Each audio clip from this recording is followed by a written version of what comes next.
नमस्कार, बहुत स्वागत है आपका। मैं हूं आपके साथ प्रेरणा मिश्रा और अब वक्त हो गया है मध्य प्रदेश और छत्तीसगढ़ के साथ साथ देश और दुनिया की उन तमाम खबरों का जो आज पूरे दिन सुर्खियों में रही।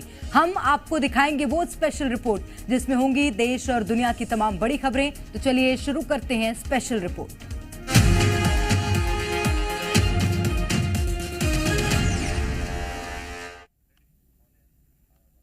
और शुरुआत करेंगे हरदा से, जहां पर हद पार करने वाली लापरवाही सामने आई। पटाखा फैक्ट्री में हुए विस्फोट में करीब 175 लोग झुलस गए और 10 से ज्यादा लोग जिंदा जल गए। हादसा इतना खतरनाक था कि अब तक फैक्ट्री से पटाखों के विस्फोट की आवाज सुनाई दे रही है।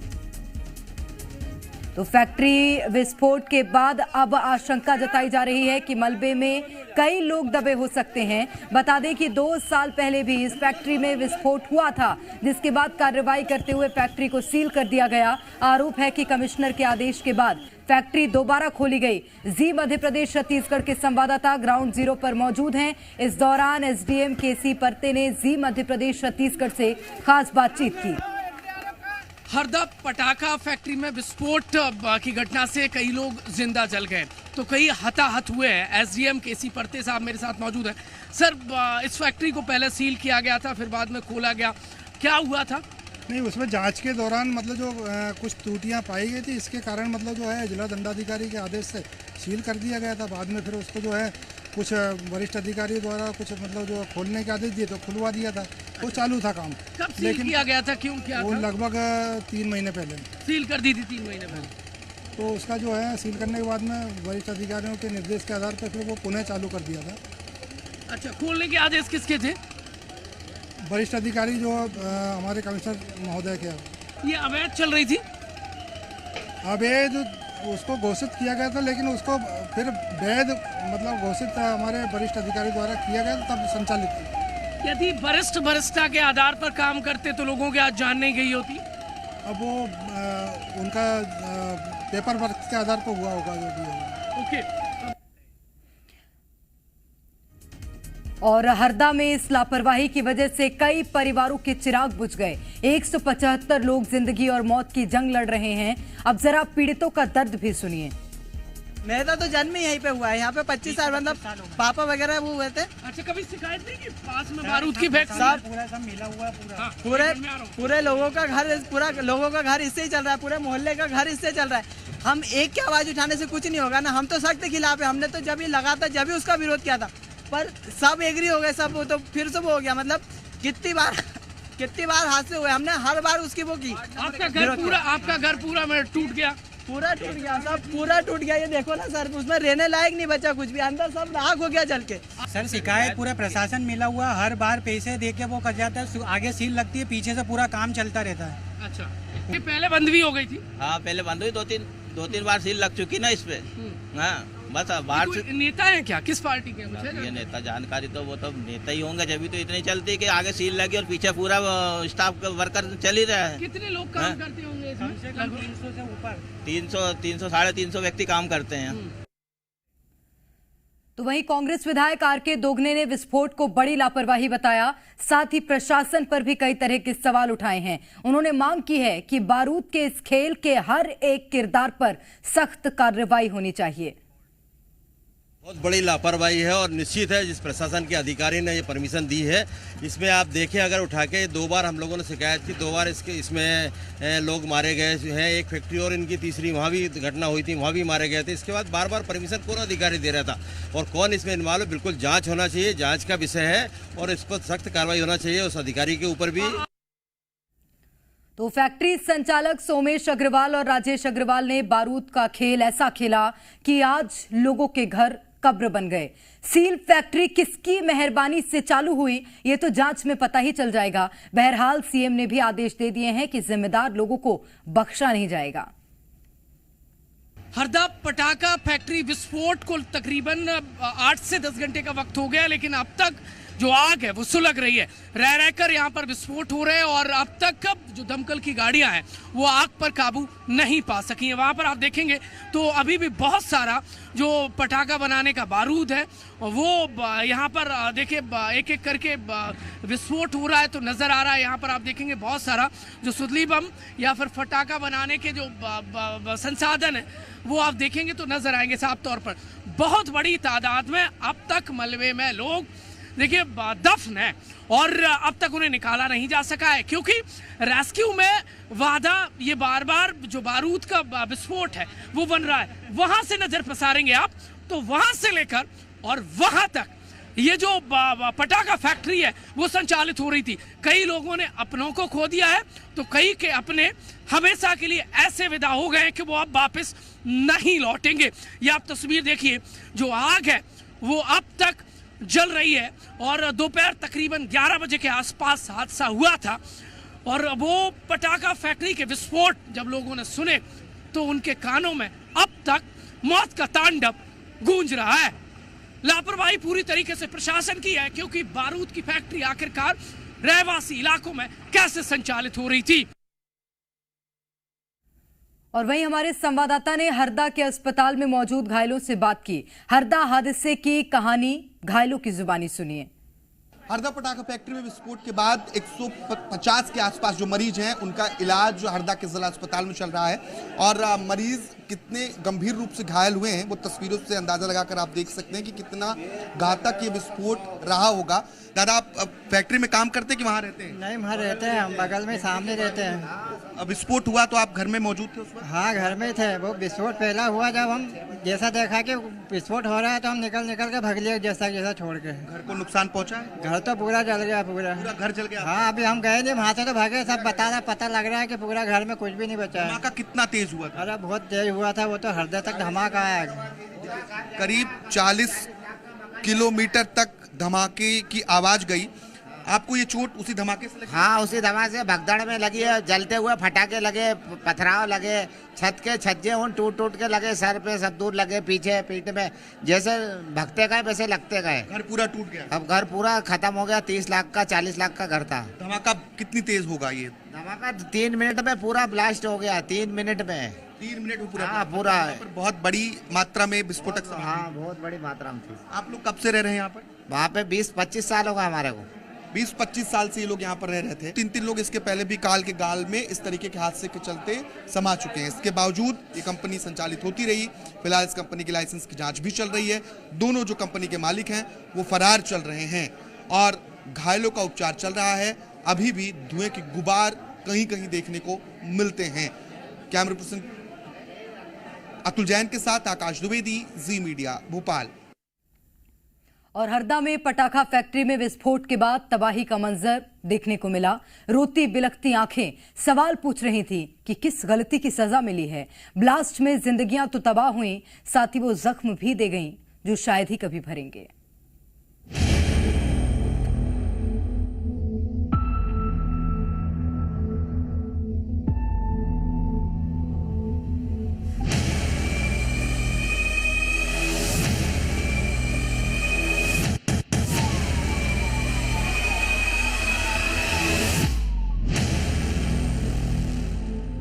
दिन तो रोज की तरह ही था। सुबह काम पर जाना था और शाम को घर वापस आना था, लेकिन हरदा में आज जो हुआ शायद उसकी किसी ने कल्पना नहीं की थी। क्या पता था आज काम पर जाएंगे और फिर वापस नहीं आएंगे। आंखें रो रही हैं, सैलाब है कि थमने का नाम नहीं ले रहा। कानों में चीख सुनाई दे रही, बचा लो। उम्मीद है अब भी जो थोड़ी सांसें बची हैं उनसे मौत को हराने की कोशिश है। शरीर खून से लथपथ है, जहन में परिवार घूम रहा है। मुझे कुछ हो गया तो मेरे परिवार का क्या होगा। बयां करूं कैसे मैं इन तस्वीरों को, सहम गए देख तुम जो इस मंजर को। ब्लास्ट के बाद सड़कों पर शव बिखरे हैं। हरदा में ऐसे दृश्य देखने को मिल रहे हैं जिसकी कल्पना मात्र से शरीर में सिहरन हो जाए। पटाखा फैक्ट्री में ब्लास्ट में कितनी जानें गईं, कितने परिवार बेसहारा हो गए, कितने बच्चे अनाथ हुए। बस यही सवाल है, आखिर क्या गलती थी इनकी।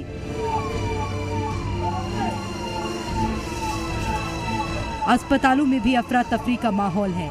एम्बुलेंस की सायरन, घायलों का तांता लगा है। इसे बचा लो डॉक्टर, मेरी मदद करो, चारों तरफ बस यही आलम है। जो वाहन मिल रहे, घायलों को तुरंत अस्पताल पहुंचाया जा रहा, इस आस में कि शायद इनकी जान बच जाए। विस्फोट इस कदर खतरनाक था, इसका अंदाजा इस बात से लगा सकते हैं कि आधा किलोमीटर दूर मौजूद लोगों को भी गंभीर चोटें आई हैं। पता नहीं, वो तो एकदम से हमने आवाज़ सुनी, धमाका सुना, उसके बाद में वहीं था, वहीं से निकला, थोड़ी देर तो वहीं बैठ गया, वहाँ से फिर निकला और फिर गया, वक्त निकल गया बाहर। पाइप लगा हुआ था, उड़ के आया ना पाइप, यहाँ लगा, फ्रैक्चर ही हो गया, फिर एक पाँव से भागा। कितनी दूर पाइप उड़ के आया? पाइप समझ लो 50 फीट समथिंग। पैर में पत्थर लग गया सर और ये उंगली कट गई। कितनी दूर थे आप? मैं आधा किलोमीटर दूर था सर, मार्केट से घर जा रहा था। कहाँ से कहाँ जा रहे थे? मार्केट से घर जा रहा था। इस विस्फोट ने न सिर्फ घरों को तबाह किया, बल्कि लोगों का सहारा भी छीन लिया। जिंदगी पटरी पर आएगी वक्त के साथ, लेकिन जो इस ब्लास्ट ने लोगों की जिंदगी को खोखला किया, उसकी कमी कैसे पूरी होगी? ब्यूरो रिपोर्ट, जी मीडिया। तो हरदा में हुए हादसे के बाद प्रदेश के मुख्यमंत्री डॉक्टर मोहन यादव लगातार एक्शन मोड में नजर आ रहे हैं। सीएम का साफ तौर पर कहना है कि जो भी दोषी होगा उसे बख्शा नहीं जाएगा। वहीं कार्रवाई ऐसी होगी कि जिम्मेदार याद रखेंगे।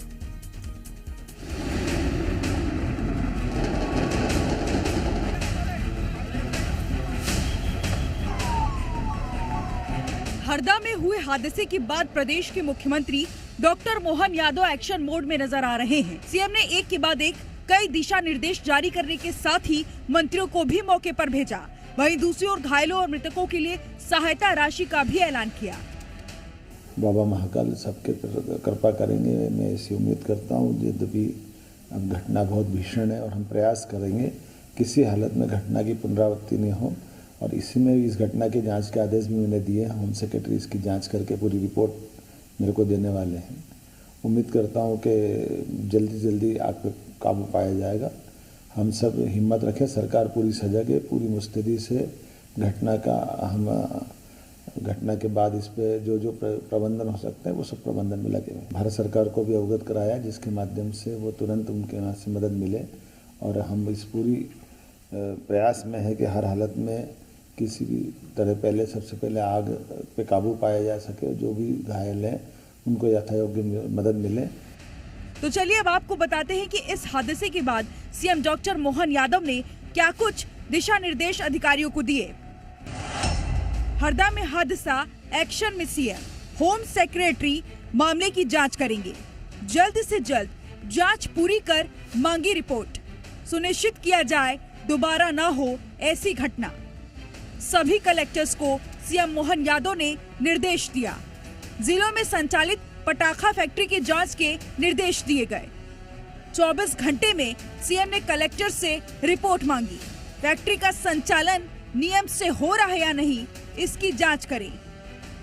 वहीं मौके पर पहुंचे मंत्री राव उदय प्रताप सिंह ने बताया कि किस तरह घायलों की मदद की जा रही है और कैसे समय पर लोगों को अस्पताल पहुंचाने का काम किया जा रहा है।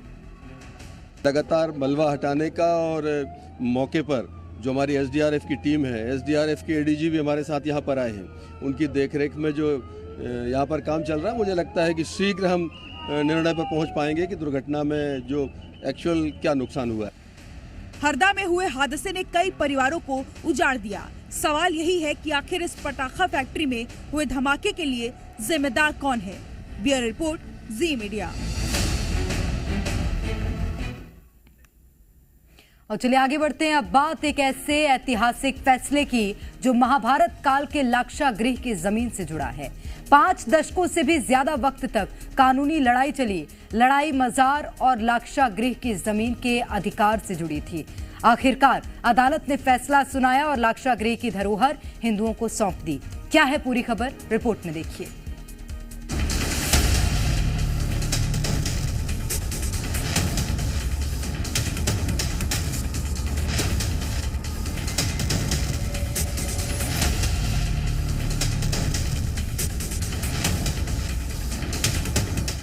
साल बाद लाक्षागृह पर मिला अधिकार। महाभारत काल की धरोहर, हिंदू पक्ष की जीत। जहां महाभारत काल में पांडवों को जलाने की साजिश रची गई, अब उसी लाक्षागृह को लेकर कानूनी विवाद का निपटारा हो चुका है। 53 साल की कानूनी लड़ाई के बाद उत्तर प्रदेश के बागपत जिले में बरनावा में मौजूद लाक्षागृह और मजार विवाद पर अदालत ने ऐतिहासिक फैसला दे दिया है। बागपत सिविल कोर्ट ने मालिकाना हक हिंदू पक्ष को दे दिया है। फिलहाल यहां गुरुकुल, लाक्षागृह और विवादित स्थल पर भारी पुलिस बल तैनात किया गया है। कोर्ट ने 53 साल से चले आ रहे लाक्षागृह और मजार विवाद में फैसला सुनाते हुए हिंदू पक्ष को 100 बीघा जमीन पर मालिकाना हक दिया है। चूंकि बागपत की सिविल कोर्ट ने सबूतों के आधार पर माना कि ये लाक्षागृह की ही जमीन है, क्योंकि यहाँ पर सबूत मिलते हैं। अदालत के फैसले के बाद हिंदू पक्ष को यहाँ की 100 बीघा जमीन पर मिला है अधिकार। कोर्ट में पेश किए गए साक्ष्य के आधार पर माना गया कि वहाँ मजार की जमीन पर किसी भी जगह राजस्व रिकॉर्ड में दर्ज नहीं है। करीब 53 साल से यानी 1970 से हिंदू पक्ष और मुस्लिम पक्ष के बीच मुकदमा चल रहा था। मुस्लिम पक्ष इस जमीन को सूफी संत शेख बदरुद्दीन की मजार और कब्रिस्तान बता रहा था। आपको बता दें कि सिविल जज शिवम द्विवेदी ने मुस्लिम पक्ष का वाद खारिज किया है। सिविल जज ने माना कि महाभारत कालीन लाक्षागृह पर मुस्लिम सूफी बदरुद्दीन की कोई मजार नहीं है। यहाँ टिप्पणी करते हुए कोर्ट ने मुस्लिम पक्ष का दावा खारिज कर दिया, जिसके बाद हिंदू पक्ष को पूरे लाक्षागृह का मालिकाना हक मिल गया। यहाँ महाभारत कालीन के आज भी कई सबूत मिलते हैं कि यहाँ पर सिर्फ यही एक स्थल है जहाँ पर कोई दरगाह जैसा स्ट्रक्चर है। इसके अलावा पूरे इस एरिया में, इस 108 बीघा के टीले में, जिसको एएसआई ने लाखा मंडप नाम दिया है, वहाँ पर कोई भी ऐसा निशान देखने को नहीं मिलता। जो भी खुदाई हुई, जो भी यहाँ पे एक्सकलेशन हुआ, वो सभी कई युग के, कई काल के यहाँ पर चीज़ें मिली। यहाँ पर चाहे वो महाभारत का काल हो या उसके अलावा कई जो वंश जिन्होंने भारत पे रूल किया उस समय के स्कल्पचर्स हों, वो सारी चीज़ें यहाँ पर मिली। माना जाता रहा है कि ये वही जगह है जहाँ दुर्योधन ने पांडवों को मारने का प्रयास किया था। दुर्योधन ने उन्हें मारने का यहाँ पर प्रयास किया था। इसी सुरंग से वो निकल करके बाहर बचकर निकले थे। ये वही सुरंग है और ये वही आप देख सकते हैं, ये पूरा एक टीला है। ये टीले, ये सबूत हैं। कोर्ट ने माना कि जो सबूत हैं, उन सबूतों के आधार पर ही कोर्ट ने भी माना कि ये लाक्षागृह है और बड़ा फैसला सुनाते हुए हिंदू पक्ष को ये मालिकाना हक दिया। खास बात यह भी है कि बरनवा गांव उन 5 गांव में आता है जो पांडव की ओर से भगवान कृष्ण ने दुर्योधन से मांगे थे। महाभारत में ये वारणा व्रत नाम से वर्णित है। हिंडन और कृष्णा नदी के तट पर यह स्थित है। गांव के दक्षिण में लगभग 100 फीट ऊंचा और 100 बीघे से ज्यादा जमीन पर एक टीला है, जिसे हिंदू लाक्षागृह कहते हैं। ज्ञानवापी के व्यास तहखाने में पूजा का कानूनी अधिकार मिलने के बाद पौराणिक महत्व की जगह माने जाने वाले लाक्षागृह पर भी हिंदू पक्ष की ये बड़ी जीत मानी जा रही है।